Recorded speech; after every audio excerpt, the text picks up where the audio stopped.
In this video, I'm going to try to explain one of the many reasons I'm complimented a lot of the time. One of the big ones is people tell me I'm kind hearted. This one isn't a compliment, it's actually an insult, but they tell me I'm too honest. Zach, you need to learn how to lie.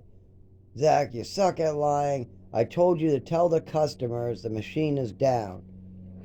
Well, but the machine's not down. I know, okay. But can't I tell them, like, we're not using it at the moment?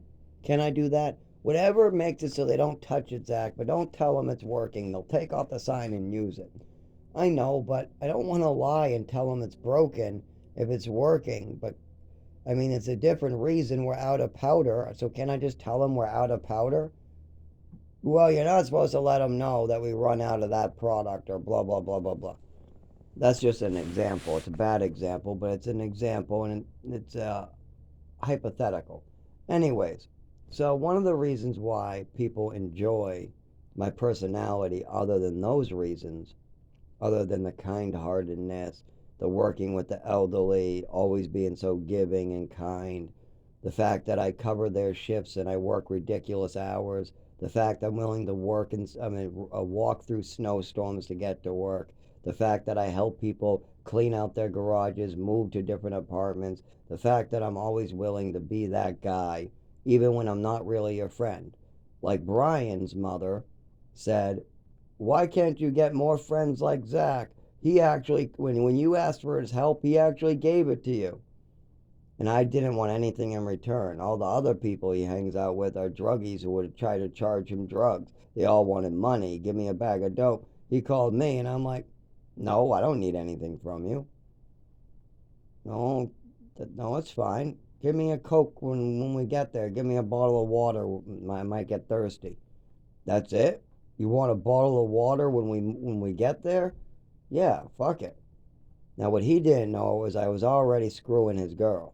Yes, his ex-girlfriend was dating me at that time. So I felt a little bit bad that I had his beautiful knocked in. I mean, she's the best I ever saw, ever had, and most people that, oh boy. I mean, she was hardworking, nice, beautiful, beautiful body, beautiful face, very smart, blonde, skinny and tight. So, and I like small titties, and she had medium sized titties too. Actually, small for 19. So, Liz, definitely awesome. I was about 25 when I dated her. She was 19 going on 20. So, definite catch. And she did do coke, but only once a month. She would get paid, get a big paycheck, put a little money aside to go out with friends. She would go out to with friends and she would go have a good time. I was going to say the bar, but the bars kept on throwing her out and not letting her drink. So instead, she used to go to a friend's house and snort a bunch of coke. Well, I just don't, I don't know how you do this. She tried to get me to do it one time, and I was like, no, no, that's not for me. Can't we just have sex? That's good enough for me. Let's just fuck in the shower. How about that? Anything but coke. That's like the fucking worst thing to offer me. No coffee, no coke. I fucking no. Don't even mention the word meth, or I won't be your friend. I mean, actually, coke. I'm not your friend either. She was the only person that I think I ever hung out with that ever did coke, and the only reason why I hung out with her is I didn't know for like the first 3 months because she did it so little. It was like she'd go out once a month with friends, and she would do coke with her friends and come back all woohoo. And I'd be like, what the fuck did you just do? I just did a big line of coke. Well, that's not good. You're one that talks, Zach. You like your opiates. I just saw you do a line of opiates last week. Okay, I'll shut up now. Yep. That's right. I got an opiate habit at this point at the age of 25, 24. I'm taking a lot of painkiller pills, and they're made out of fentanyl most likely. And I have an actual heroin guy who has wax baggies that come in through the country because he lives in back of the police station, and the police undercovers drive him in one of those dark black vans with the little police lights on the side, and they bring him to New York with New York plates, and then they bring him back, drop him off to his mom's house where he keeps all the drugs upstairs, right in back of the police station. Oh, yeah, I know all the little things like that too, because I pay attention. Like the fact that the police allow the drug dealer from Puerto Rico to sell drugs right, yeah, pretty much on the store at Smoke Valley. But it's undercover ready to get people. It's people, see, people from New Hampshire come to Lawrence looking for heroin, so they put right in back of Smoke Valley an undercover drug dealer. And he actually does sell drugs. They're looking for bigger buyers and bigger fish. How do I know that? Because I've seen people walk away from this dealer and I've seen other people get arrested. It's just a setup. It's just a drug dealer who decided to flip. They have lots of them in Lowell too. There's lots of them that are sober that you think is a snitch, but then nobody's quite sure. And then there's the people that everybody knows is a snitch and they own it. Then there's the people who work for the police nation as snitches. So there's three different classes really. And the undercovers come in all three. There's also the undercovers who drive around, so that they're just regular cop cars driving around Lowell, picking people up, picking up hookers, stuff like that. So you got the car undercovers, you got the police undercovers on the street, you got the undercovers who keep their cover, who are snitches, but they're just street people who want $20, they want $50, so they give information to the police, as well as they snitch out people who commit crimes. And then you got the undercovers that are known to be undercovers because they can't keep their mouths shut, and the cops give out their names to the people that they snitch on. Yes, the police decide to give out a lot of snitches' names directly to the people that you snitched on. It's very common practice.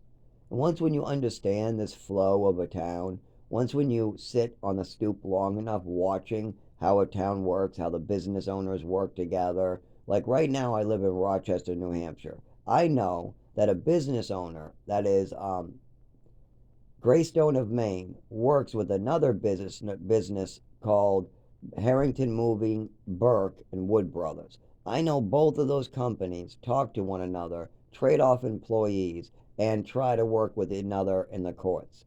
Um, Mark Harrington has a lawyer that he provides, and I'm pretty sure he's going to provide a lawyer to my landlord too when David, his so-called friend, needs a lawyer. But Mark Harrington is a two-faced asshole who really set David up to be responsible for an apartment falling apart that was a health hazard because the landlord didn't want anybody to shut him down. And he didn't want to pay to have this place fixed up. So he rented it out to an 84-year-old senile who was a sex offender, gone in the head, and an employee who was sleeping in a truck. And then he called his buddy, another business owner, said, "Can I move him into one of your apartments that are falling apart?" He said, "I got the perfect one," and they set up and worked it. Now that it's time for David to be evicted, they're working as well. So there's a lot of these little things you got to know. Like you can also be the runner for businesses. A lot of businesses have one person that stops by every morning to get them coffee and nips and weed. They'll send you out to get all three because they can't leave the store. So they sometimes want coffee, sometimes they want alcohol, and sometimes they want weed. Sometimes they want harder stuff, but I wasn't about that. That wasn't me. No.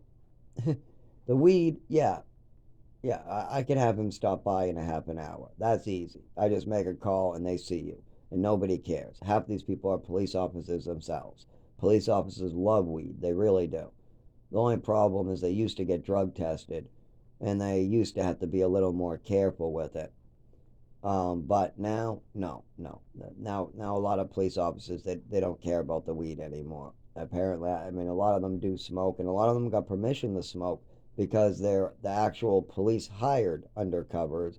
So they're allowed to smoke marijuana, smoke drugs. They're allowed to make threats. They're allowed to do a certain level of stuff so they look like they're street people. And yeah, so that's a lot to get into, huh?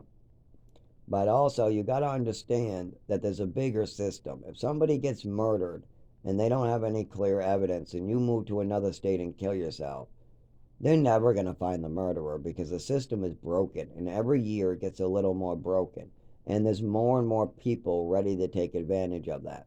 You remember all those stores where a bunch of people are going in and shoplifting thousands of dollars? That's because of the broken system. That was because the cops backed off, and so people organized a system to try to make some money. But that's only the beginning. People are charging the White House, stealing stuff from stores, shooting one another. There are tenants getting taken advantage of by their landlords. There's doctors crippling people and malpracticing left and right.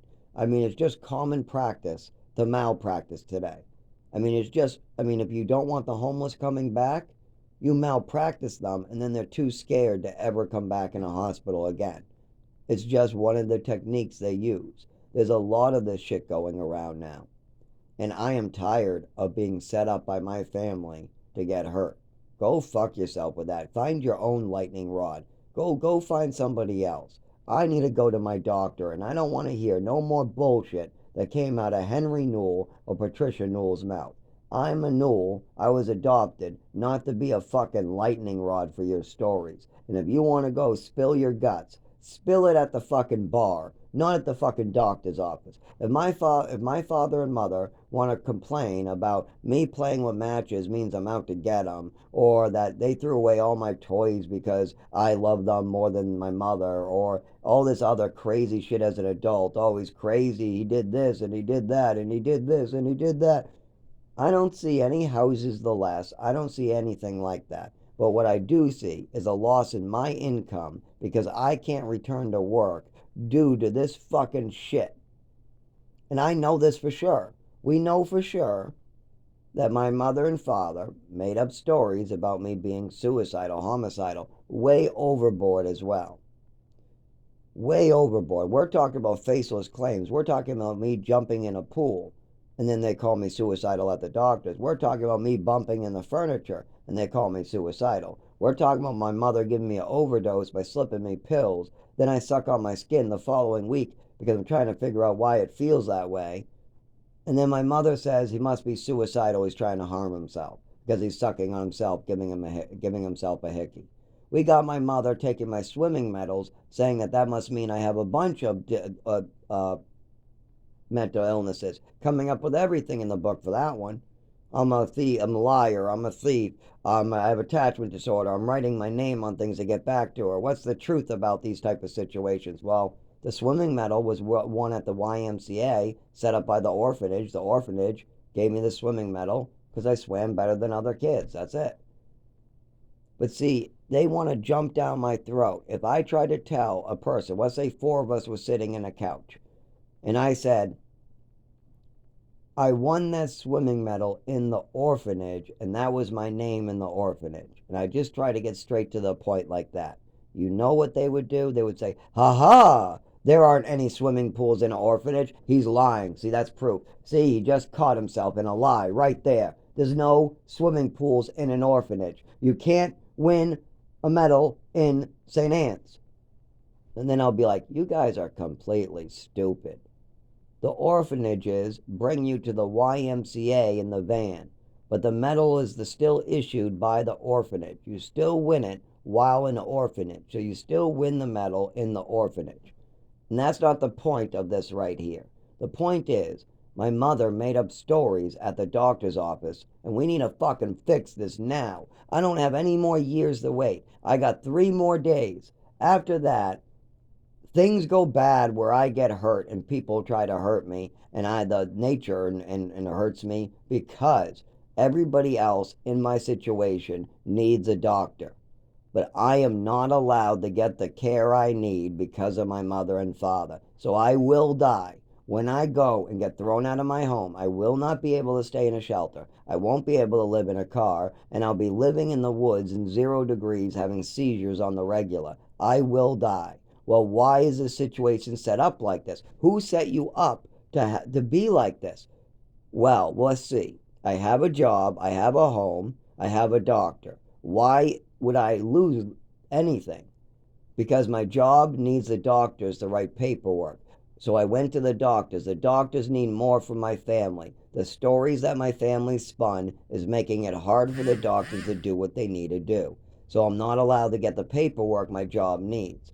Okay, so I lose everything, right? Because of that situation? No, no, no, not unless my family steps in. But they're not going to, so you're going to lose everything. Okay, so I lose everything. Well, you can use a shelter or sleep in your car, right? No, you can't drive while having seizures and having your legs and arms spasm.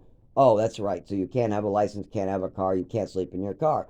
So you can use a shelter, right? No, I can stay in there only for a couple days, but when my comes a parent that I can't move my legs at times, they're going to want me to go to the emergency room. Then the emergency room will have no idea what to do with all those medical records, so they'll tell me to see a specialist. Then the specialist will say, we need your father and mother to clear out some of this bullshit. We can't make heads or tails of this mess. So then at that point, I'm not going to get what I need for a diagnosis or epilepsy medication. So when I return to the shelter empty handed, they're going to tell me I can't stay there if I can't move and comply with their orders. So they're going to tell me to move my legs, or I'm going to have a fall in the shower and be stuck. And then they're going to be telling me to move, move, move. I won't be able to. And then they're going to call another ambulance and they're not going to let me back. I've already been through this. We already did this to me. We don't need to do this shit to me over and over. No more hurting Zach, Dad. No more, okay? Tim, Valerie, Dad, all of you. No more hurting me. The rest of you, if you need to use a shelter, you're allowed to use it. The rest of you, if you want to go to the doctors, Mom and Dad do not interfere with it. So why do I have to have stories made up about me? Tell me that. Why would my father and mother be allowed to lie about me constantly to the doctors? How would that be allowed? It's not. It has to be fixed. If not, I die. And I'm not dying for this fucking family. I'm not suffering anymore. I did my suffering. I did this already. I lived in the woods. I suffered. I had my seizures. I had my injuries. I lived in the mountains in New Mexico. I missed out on my education. I already paid my dues to this family. I'm not paying anymore. I got my own job to do. I got my own family to raise. I got my own people to protect. And this is gonna make it really bad for my children, won't it? Yeah, it will. If I go to the doctors and I need to return to work and my mother's bullshit gets in the way, what happens to my children? They go hungry. Go fuck yourself. You're not making my family hungry. If I go to the doctors, I do not need your bullshit getting in the way. It's just fantasy bullshit that gets in the way. Doesn't help me in any way. It was a machine created to make sure doctors couldn't help me with the real problems, my real illnesses. We know that now. We know why my mother did this. We know why she told so many lies and stories now. So now it's time to fucking fix it.